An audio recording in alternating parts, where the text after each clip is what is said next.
Alors aujourd'hui, je vais t'expliquer comment transférer tes cryptos d'un exchange comme Binance, Kraken, Coinbase vers un autre exchange, mais également comment sécuriser d'un exchange vers Tangem ou Ledger, et ça de façon simple, de façon ludique, pas à pas. Je vais te montrer également quelles sont les erreurs à éviter, je vais te parler de l'importance de bien sélectionner le réseau, quelles sont les différentes étapes qu'il faut absolument respecter. Je te mets un petit chapitrage en bas, en fonction de la section, est-ce que tu veux envoyer d'un exchange à un autre, est-ce que tu veux envoyer d'un exchange à une solution comme Tangem, je te mets tout ça en bas, mais je te conseille surtout de regarder toute la vidéo, parce que de temps en temps dedans, je vais donner des astuces, des conseils, et surtout les erreurs à éviter. Alors je te conseille de regarder toute la vidéo de A à Z. Si jamais tu veux transférer tes cryptos d'un exchange à un autre et tu sais pas lequel choisir, je te recommande certaines applications, certains exchanges, je te les mets tous en description. Et en passant par le lien, et merci à tous ceux qui utilisent le lien, vous soutenez la chaîne et vous pouvez également bénéficier de votre côté de bonus. Donc autant en profiter. Donc je vais te montrer comment transférer tes cryptos simplement, facilement, rapidement et en toute sécurité. C'est parti. Donc on va passer sur l'écran maintenant, je vais te partager mon écran. Donc là on va prendre le cas de si tu dois retirer tes fonds de Binance, mais ça vaut toutes les interfaces, c'est quasiment la même chose, Bybit, Kraken, Coinbase, à peu près toute la même interface. Je vais t'expliquer comment transférer de façon sécurisée de Binance vers un exchange et on fera la même chose avec Tangem. Donc là ici je suis sur Binance, c'est-à-dire c'est de là que la crypto va partir et souvent c'est pas par là qu'il faut commencer. Il faut commencer par l'exchange ou la solution, par exemple Tangem ou Ledger, de destination. Donc pour cela, par exemple, je vais prendre le cas de OKX ici et je vais te montrer comment déposer des cryptos via le tuto complet ici d'OKX qui est disponible sur ma chaîne. Et ici, on est sur la section déposer des cryptos. Donc il faut prendre l'adresse de destination de l'exchange de destination pour ensuite mettre cette adresse-là sur Binance. Donc on va commencer par la fin. Mais regardons comment déposer par exemple sur OKX, mais tu vas voir, c'est la même chose à peu près sur Kraken, Coinbase. Je ne vais pas faire toutes les plateformes et écoutons maintenant le process. Et ben tu vas dans déposer, donc il faut aller dans déposer en haut au niveau de l'interface et ici tu peux déposer. Alors tu as deux sections, crypto et liquidité. Crypto, donc c'est tout ce qui est crypto à partir d'un autre exchange, donc c'est à dire que ici tu peux choisir de déposer du BTC. Alors tu choisis bien le réseau ici, ça c'est très important. À chaque fois que tu fais un transfert de crypto, il faut bien sélectionner le réseau. Là par exemple BTC, le réseau c'est Bitcoin, il n'y a pas à tergiverser, il n'y a qu'un seul réseau. Par contre si tu veux envoyer, transférer des cryptos et particulièrement de l'Ether, donc c'est un token ERC20, tu peux l'envoyer avec différents réseaux. Donc tu as le réseau Ether, donc les réseaux natifs d'Ethereum, mais tu peux également envoyer à moindre frais, des fois plus rapidement avec d'autres réseaux qui peuvent être Solana, Arbitrum, bref, il y en a tonnes sur Ethereum et quelquefois chaque crypto a son réseau en particulier. Donc ce qu'il faut bien vérifier, là ici je donne l'exemple de Bitcoin, il faut bien vérifier, c'est que ton exchange de destination puisse recevoir la crypto en question et également savoir par quel réseau on peut passer. Ça c'est très important parce que sinon tu peux te tromper. Donc par exemple, je prends l'exemple d'Ether. Si tu veux envoyer de l'Ether de Binance à OKX, tu peux choisir le réseau Ether, donc ETH. C'est très simple, c'est un petit peu plus cher, c'est un petit peu plus lent, mais au moins c'est garanti. Et puis c'est une blockchain très sûre. Par contre, si tu veux envoyer de l'Ether à moindre frais, donc moins cher et plus rapidement, eh ben, tu as d'autres réseaux, comme par exemple Arbitrum. C'est-à-dire que tes Ethers de Binance, de toute façon, ils sont dans un mix de réseaux, donc tu n'as pas besoin de te soucier du réseau de départ, mais il faut que tu vérifies que à la destination, tu es bien le réseau que tu souhaites utiliser. Et là ici pour l'exemple, on va aller sur Binance, je vais te montrer ça. Donc là on peut prendre par exemple USDC, donc là on est sur des stablecoins, je fais withdraw pour faire retrait. Là ici je l'ai en anglais mais très bien changé ici la langue en français si tu le souhaites. Donc tu vois par exemple l'USDC, ici tu as différents types de réseaux. Donc là tu as l'adresse de destination et ensuite tu as tous les réseaux par lesquels tu peux faire le transfert. Donc tu as la BSC Chain, forcément c'est la BNB Smart Chain, c'est la blockchain de Binance qui est mis en avant ici. Tu vois que le délai d'arrivée est 1 minute et il y a 0 frais. Donc c'est gratuit. Donc autant passer par ça. Mais il faut bien vérifier qu'à destination, par exemple sur OKX, une fois que tu mets USDC ici, tu es bien le réseau ici de la BSC, donc la BNB Smart Chain. Parce que sans ça, tes cryptos vont être simplement perdus. Donc là, par exemple, si on prend l'USDC, il y a une tonne de réseaux différents. Donc tu as ETH, tu vois que c'est un petit peu plus lent, un petit peu plus cher. Tu as également Solana, Polygon, Base, LM. Tu as tous ces réseaux-là. Forcément, c'est un stablecoin, c'est un ERC20.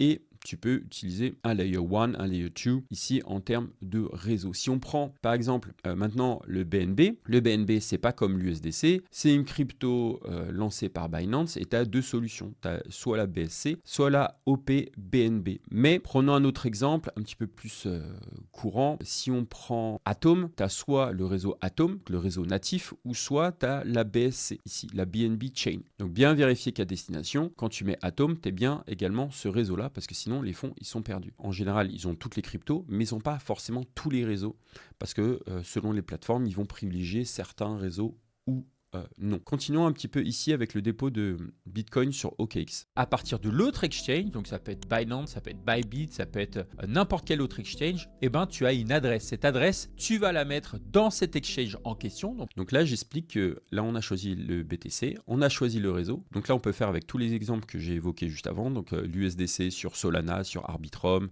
etc., sur Polygon. On va avoir une adresse ici qui va apparaître, et cette adresse-là, tu vas la mettre dans la section adresse. On choisit l'actif. Par exemple, je vais prendre BTC et l'adresse qui apparaît ici. Donc BTC, bien vérifier le réseau BTC ici. Après, là, ça va être automatiquement détecté. Et ben, je la mets ici dans Enter Address. Et après, le réseau, ça va être le réseau BTC. Je choisis. Et ensuite, j'aurai la possibilité d'envoyer directement les cryptos. Alors, très important, ici, si c'est des sommes qui sont importantes, je te conseille d'envoyer un petit montant. Par exemple, si tu as 10 000 euros en Bitcoin ou même 1 000 euros, et c'est en fonction du portefeuille que tu as. Et si tu n'es pas à l'aise par rapport à ça, si tu n'es pas sûr, envoie le minimum. Donc, tu peux envoyer peut-être 10 $, 20 $ sur les 1 000 $, voir si la transaction passe, patienter que la transaction passe et que tu sois à l'aise par rapport à ça. Et ensuite, t'envoies un montant qui est plus important. Donc, il faut faire ça petit à petit. Si tu n'es pas à l'aise au niveau des transferts, et je sais qu'il y en a beaucoup qui ne sont pas à l'aise au niveau des transferts, c'est normal, ce n'est pas quelque chose qu'on fait tout le temps, eh bien, c'est tout simplement de faire un petit retrait d'abord et ensuite un retrait plus important. Alors, des fois, sur des plateformes, il n'y a pas la possibilité d'envoyer certaines cryptos parce que la plateforme en question, par exemple OKX, ne va pas avoir, par exemple, du Tao. Je donne un exemple comme ça. Qu'est-ce qu'on peut faire dans ce cas-là? Si on doit clôturer son compte ou transférer toutes ces cryptos et on n'a pas de Tao, il y a une solution qui est assez simple. C'est tout simplement soit vendre cette crypto en question, donc ça peut être le Tao, en USDC ou en USDT, mais bon, avec la réglementation MiCA, c'est plus en plus difficile d'avoir de l'USDT sur des plateformes centralisées. Donc, on va convertir tout simplement du Tao en USDC, et là, tu as des solutions. Je vais, et pour ne pas passer par la case impôt, convertir en crypto et rester en crypto, donc en stablecoin. Et je vais mettre le montant maximum que j'ai en EGLD, et ça va me donner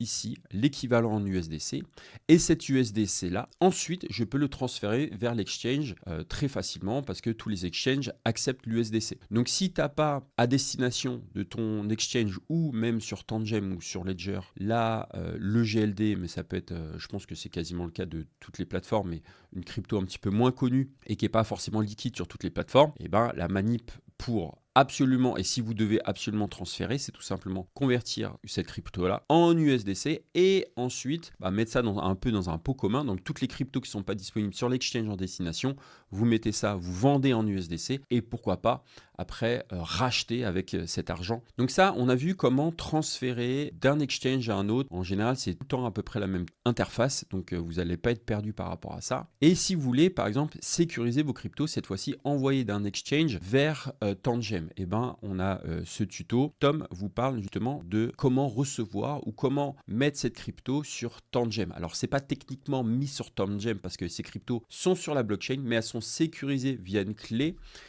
Tangem ici, et Tom vous explique ça très simplement.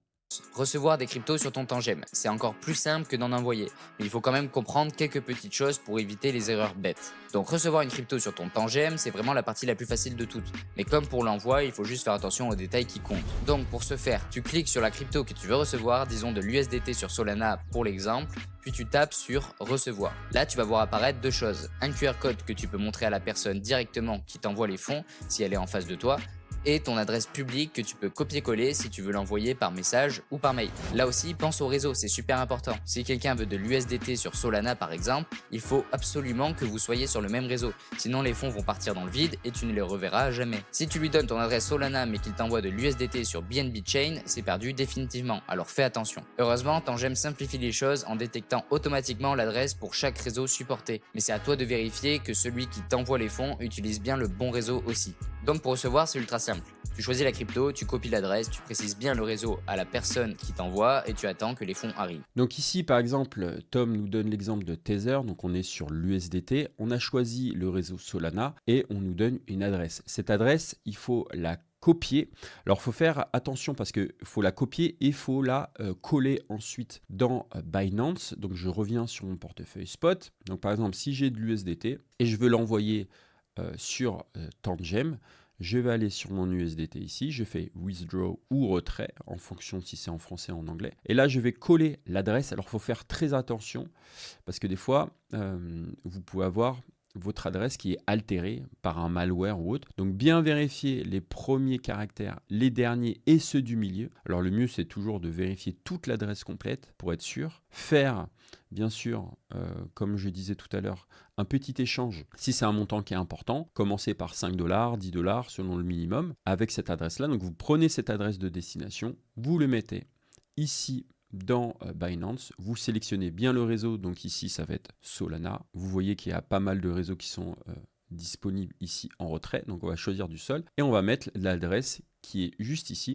pour pouvoir envoyer directement sur Tangem. Donc voilà, je pense que j'ai fait le tour au niveau des différentes solutions. Alors fais très attention, si tu as besoin d'aide, tu peux le mettre en commentaire, mais ne va surtout pas sur des forums, ne va surtout pas sur des Telegram pour demander de l'aide, parce que souvent tu vas tomber sur des faux supports MetaMask et faux supports Trust Wallet avec des bots qui vont tout simplement soi-disant t'aider, mais en fait tu vas transférer les fonds directement vers ces personnes-là, ces personnes malveillantes. Donc je te conseille pas de demander d'aide. Tu peux demander à ChatGPT, tu peux regarder les différents tutos, je te les mets tous en description, je te mets les tutoriels, que ce soit sur OKX, que ce soit Coinbase, que ce soit également Tangem ou Ledger, je te mets tout ça en description. Tu as également tous les bonus pour ces plateformes-là si jamais tu veux te créer un compte dessus. Je te mets également tous les bonus en description pour ces plateformes-là, toutes celles que je recommande, celles que j'utilise moi personnellement, que ce soit en perso et également en pro. J'espère que ce tutoriel de A à Z t'a aidé. Si jamais tu as des questions, n'hésite pas à les mettre en commentaire, je me ferai un plaisir d'y répondre ou un membre de la communauté le fera. Et si tu veux un autre tuto, un autre sujet en particulier que tu souhaites être évoqué sur la chaîne, n'hésite pas à me le mettre également en commentaire, j'essaierai de le réaliser.